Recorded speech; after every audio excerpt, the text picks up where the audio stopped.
We welcome you to East Rutherford, New Jersey. Giants going through their practice on a Tuesday in Shells. It is the training camp report presented by Citizens. So glad you can join us. Bob Papa along with Super Bowl champion Victor Cruz. And Victor, this is untraining camp-like weather on this Tuesday. It's cool. There's a breeze. I know Coach Coughlin wouldn't like it. Yeah, this is rare air for me during camp. You're used to that like hot, blistery, sun just beaming down on you, really going through those grueling days of camp. But they got a beautiful day out here. Hopefully we get a good practice. So they had pads on yesterday, very physical practice. What is the motivation and mindset of the players when you come out the next day in Shells trying to keep getting better? You just want to stay sharp. I think when you're in Shells, that's when you work on your technique. That's when you work on, as a receiver, you want to work on your footwork. You want to make sure you're getting in and out of your breaks fast, being crisp, delivering the ball on time, getting the ball out on time, tucking in, being efficient. You just want to work on those little things that get you better each and every day so that they translate over to game day. So these are the days in Shells where you want to just take your time, be great, and be crisp. For a young player like wan'dale Robinson, I mean, he's a guy that has shown leadership early, as we see C.J. Board making a catch. Just talk about what they're doing right here as far as the receivers are concerned, Victor, as there's wan'dale making a catch and turning it upfield. Yeah, they're working on that good 5-yard hitch route, just working on that timing with the quarterback, which I think is key. The quarterback has to know and trust that you're going to be there at that 5 to 6 yard mark when you put that foot in the ground and that ball will be delivered. He has to trust that you're going to be at that spot. So that's what they're working on, timing and trust. That's Richie James, who had a touchdown catch in the game against the Patriots, wearing Victor's old number. Yeah, that was a nice move he had, too. A nice little move at the goal line, faked him out, came back in, and made a nice catch for a touchdown. Yeah, I mean, he was a good player for the 49ers and a return guy who wound up having an injury last year. How about Colin Johnson? Ran nice, crisp routes on Thursday night against the Patriots and is making the most of his opportunity here in camp. Yeah, I like him. He seems like he's playing with some fight. He looks like he loves playing their position of wide receiver, catches the ball very, very well. I love his stature, tall guy, tall frame, gives you a big, wide catch radius. You just want him to catch the ball with his hands and use that physical body more, but he's definitely showed some promise. We saw Kenny Golladay with the reception there. Here's Doss running a little in-cut. Let's still go back to Golladay, though, for a second. Big free agent signing last year, obviously for a myriad of reasons. Giants didn't get the production and numbers out of him that they would have hoped for. How important is it for Golladay to be able to step up his game and really be that outside threat that this team needs, considering what they have working out of the slot?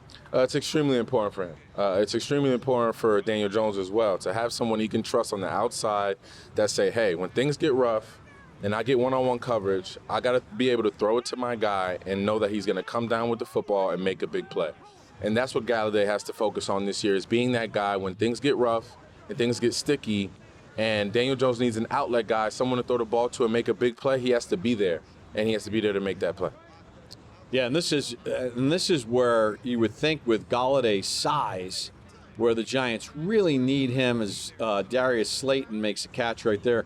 But in this tight red zone with Galladay's size and physicality, he has to be assertive. They need him in this situation, considering what they don't have at the tight end position. 100%. And if you look at his skill set and things he's done in the past in Detroit, I mean, he was an extremely successful red zone threat, jumping up over people, making acrobatic catches, making physical catches.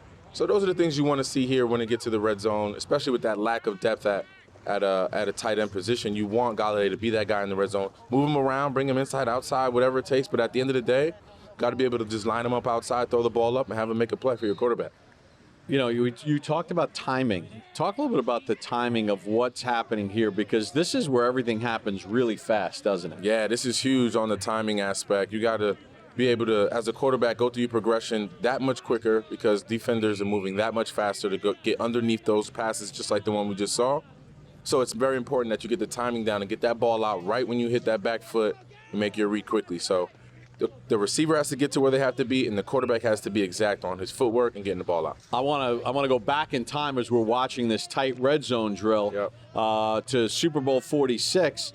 You scored the touchdown early in the game, tight red zone. The timing and all the reps that you had in practice, how beneficial was that in that moment when you slung it in there between 80,000 hands? It was extremely. I mean, Eli and I have run that play over 100 times. So we've seen every possible coverage towards that play, towards that route. We've seen every possible scenario.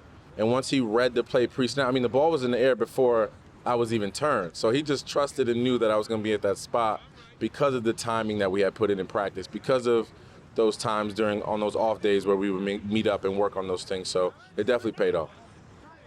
Corner fade here to Golladay, a little more back shoulder. They missed on that first one. And this is another one, right, where how he comes out of that little move and where that ball is going, that point as Kadarius Toney makes the catch is pivotal. Exactly. You got to be able, especially on routes like this, you got to be able to jab hard and just run to that back pylon. That's a great catch.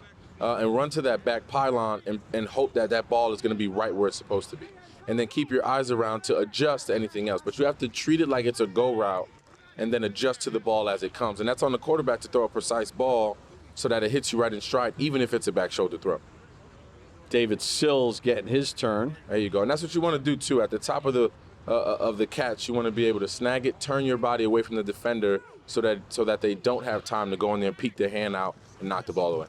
We saw Kadarius Toney getting a little work in. Obviously, he's missed a little time due to injury as Wan'dale Robinson makes a catch there. But when you look at Kadarius Toney, the times that we saw him last year when he was 100%, he's going to be a great fit in this offense. But availability is very important. They need him to get healthy. Yeah, they got to have him out there on the football field as a threat. I mean, the things he can do route running wise, or even just with the ball in his hands, getting the ball out to him on screens and different creative plays that we've seen Dabo have in this first preseason game. We've seen a lot of different plays, different creative plays, and just picturing Kadarius Toney in those style of plays, reverses, putting them in the slot, moving them around, it could really be beneficial and keep defenses off balance, which is what you want. Yeah, one of the areas that the Giants, not only last year, but the last couple of years have really struggled in is in red zone offense, especially tight red zone. So this is a little bit of a different version of the corner fade? Yeah, a little bit. I think they do different types of it. I think it's all about the play call and the design. But this is I think they're working on both the over-the-shoulder throw in the back of the pylon as well as the back shoulder, too. Victor, obviously, the Giants have their second preseason game. It's their only home preseason game. It's this Sunday against the Cincinnati Bengals. With only 3 preseason games now to play, each rep, each snap carries even more significance for guys that are on the bubble as far as being able to make this team or not. Yeah, it's interesting this year because I'm a guy that obviously when I was playing as an undrafted free agent, I love that 4th game. You want as many opportunities as possible to showcase your talent, show what you can do on this football field. But now that there's just 3, I think it becomes even more important for these practices, right? These practices become so important. You understanding what you have to do, getting in your playbook, understanding the concept to new offense, new design coming in here. So you have to be able to get above the X's and O's in order to just prove that not only can you play on the football field, but you can comprehend these plays and execute them at a high level. And it just puts a lot of pressure on younger guys and free agents, later draft picks that are trying to make this football team and put their best foot forward.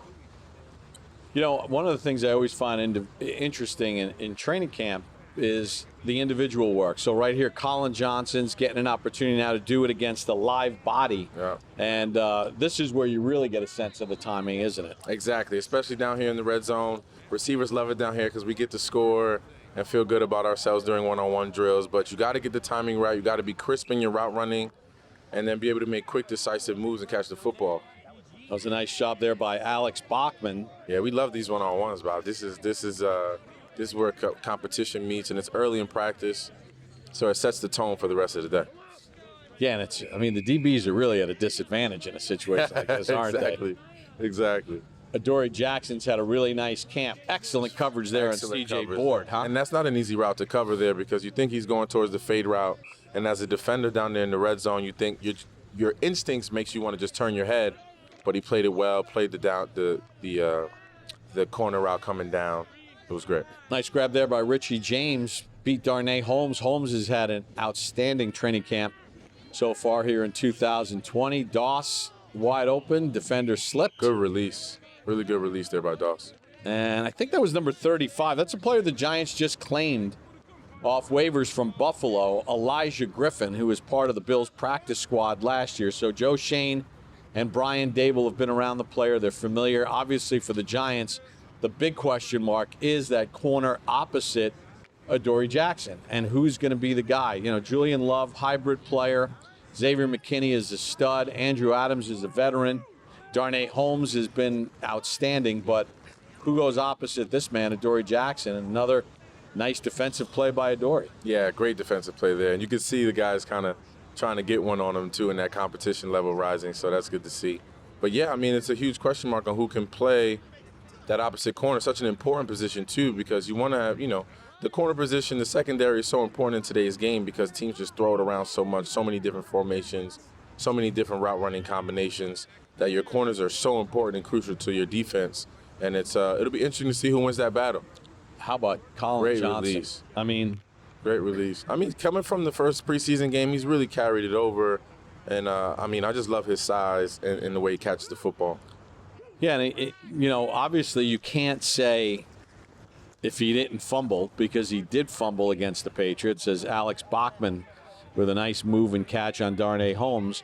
So that all goes into the equation when you're looking at Colin Johnson. But when you look at what he does on a day-by-day basis, when you think about the size that he brings to the table, he's making a good case to earn a roster spot. Yeah, I think he is. And when you look at the makeup of not only his physical attributes, but what the team needs, you know, they would love to add another big physical target out there on the football field for guys to have to compete with and battle with each and every week, and not just have Golladay and not be able to key in on certain guys. So it'll be good to have just more depth at the receiver position, which is good.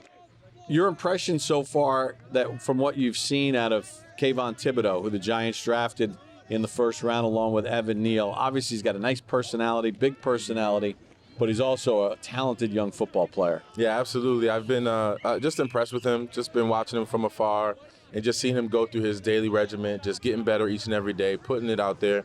Obviously, like anything else, there will be a learning curve in the beginning, just going up against grown men and other, you know, tackles that have been doing this for quite some time. So he'll have to find his way to the quarterback, find what moves work for him, what attempts, what pass rushes work for him.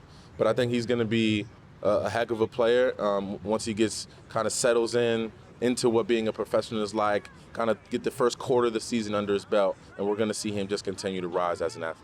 And the Giants this week got Azeez Ojulari back, who set a Giants rookie record with 8 sacks last season.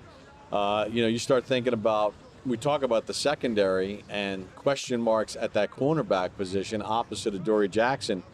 Well, if you got Ojulari and you have Thibodeau, and then you got Leonard Williams up front, Dexter Lawrence pushing that pocket, you know, that makes your corners a lot better too, doesn't it? Absolutely. I mean, if the D linemen are getting after the quarterback and you're able to drop 7 in coverage and just let those guys fly, me and you could go out there and play corner, Bob, and get it done. Because we ain't going to see no balls coming our way, that's for sure. One of the things that the Giants is obviously are putting an emphasis on this run game, and we saw it the other day, and sort of how everything unfolded, is Tyrod Taylor in there at quarterback. You know, interesting, Brian Dable said earlier today that at some point in the preseason, Tyrod Taylor is going to get some snaps in a preseason game with first-teamers. Now, I know that because the temperature of Daniel Jones is being taken on a day-by-day basis, there's a lot of people reading into that, like, well, you know, maybe Daniel Jones isn't as entrenched as you think. But it's not uncommon for the number 2 quarterback to get some burn in the preseason with the first unit. Not uncommon at all. It's just a matter of getting them ready, getting them prepared. Again, you only get 3 preseason games this year, so you're down 1. So that means less reps, less eyes on the quarterback, less evaluation on the players. So you want to just go out there and see what you have. And look, Daniel Jones has missed some time in the past. I mean, the Giants know that. He knows that. He understands that. They're professionals. They get it. And Tyrod's going to get an opportunity to play some first-team reps and just get that seasoned, kind of get that timing under his belt a little bit, just in case something were to happen and he had to step in there and go in there and take over the helm. Yeah, and it's not a new concept. I mean, for the Giants, I mean, they did it with Eli Manning in his years as the starting quarterback. And if there was a sure bet as you could possibly find, it was that Eli wasn't missing a game because of injury. And in fact, he never missed a game in his career because of injury. Yet there were times where Eli and whoever the backup was, the primary backup, would get some run with the first team just for that preparation.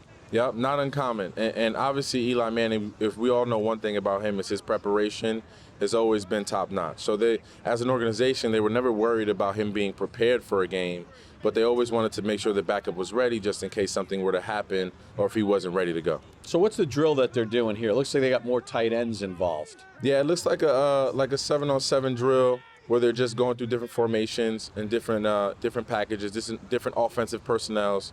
And it looks like a 2-minute type drill, or more of a tempo, maybe not 2-minute, but more of a tempo to this drill, getting guys cardio together, but 7-on-7, so it's still competitive, and guys have to kind of think on the fly here, which is good. What about that mat that they just dragged across?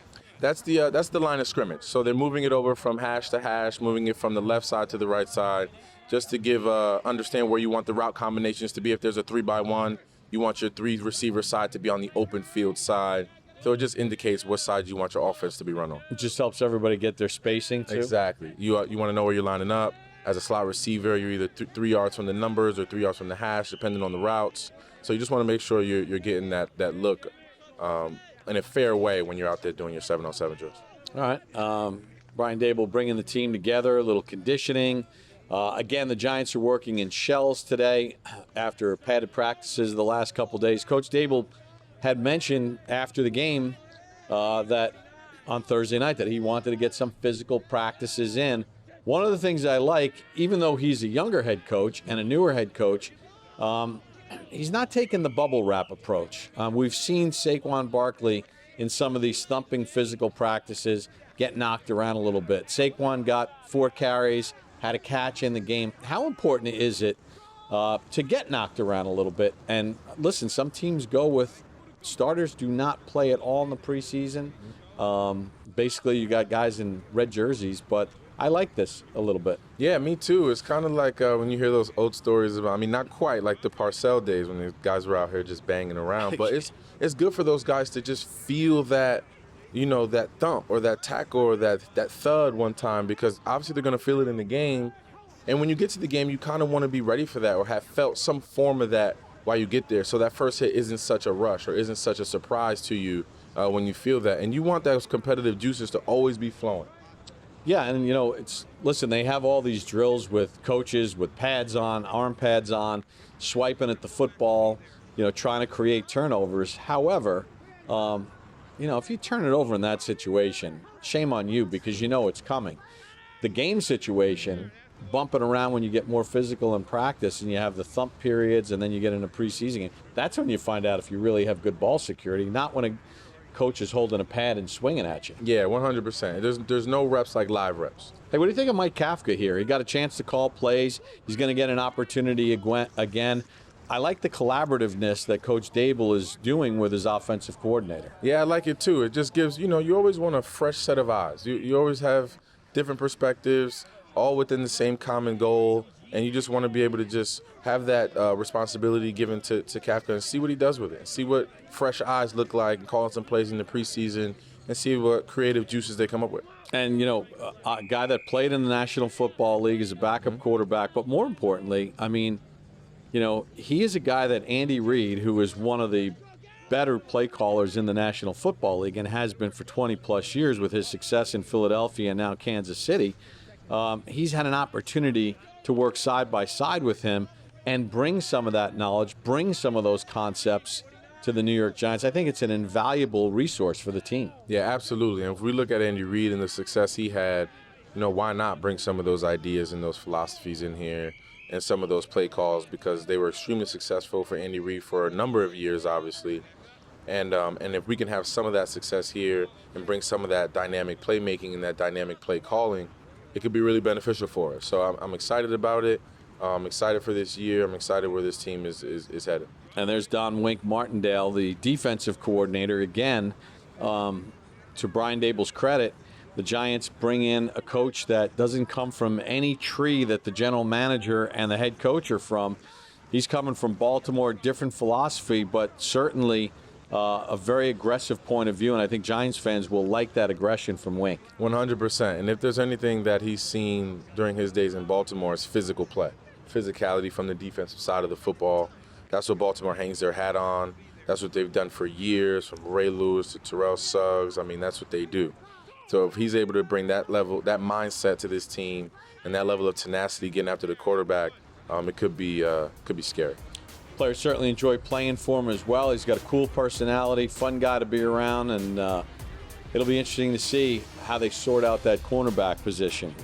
Victor, a lot of fun. Looking forward to the game on Sunday. Always a pleasure, Bob. So am I.